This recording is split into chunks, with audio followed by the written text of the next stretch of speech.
New questions are being asked about new rules for ranchos or event venues here in the valley. This comes after Riverside County supervisors approved new rules to keep those venues in business. As we've reported, ranchos are large agricultural properties used for parties. Now, that means fun for some, but a headache for others. After an email to the newsroom, our Jennifer Franco digs into both sides of the issue and what you need to know. And they have 3 pools, and you can see they have a hallway, so they have a morning room and an afternoon room. This ranch in Thousand Palms is Janice Charnay's pride and joy. Over the last 20 years, it's become a home to her and her beloved animals, which come in all shapes and sizes. This sprawling property sits on Via Las Palmas, which is a dead-end street. For years, it was an escape for Janice, a place she built for herself to go and ride her horses. But she says the area surrounding her home is no longer what it used to be. It's been paradise, peaceful and quiet, until the last few years where short-term rentals became out of control and have taken over the neighborhood. Charnay says the list of issues she's been dealing with is long.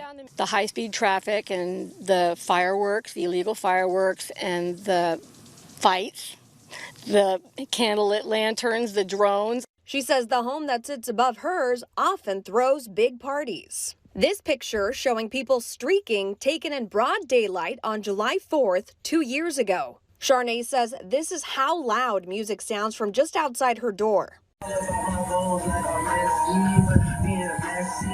She says it makes it difficult to sleep when it plays long into the night, past midnight, violating quiet times. Charnay says the sheriff's department comes out sometimes, but not always.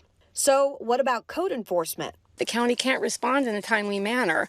And when they do respond, they get the fines. They make the money on it. Under the new rules, ranchos can coincide with short-term rentals and temporary events with the proper permits. The number of people related to the event can be upwards of hundreds, but the number of people related to an STR is limited typically to either 10 or 20, depending on what your certificate says. That means most guests at a party would have to leave by curfew and not spend the night. Supervisor Manuel Perez says right now the county is facing challenges when it comes to code enforcement. Is there enough? There's not enough. And I'll be very frank with you. Do we need to do more for that? Yes, we do.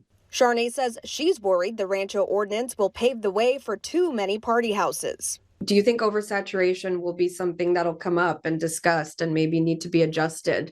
Well, I mean, I think at the end of the day, we're going to be reviewing how our STRs are doing on an ongoing basis, on a yearly basis, and we'll be looking at reports. Supervisor Perez says Thousand Palms is an area that could potentially be oversaturated, something Charnay wants to avoid. Because we want our peace and quiet and safety and security back. In Thousand Palms, Jennifer Franco, News Channel 3.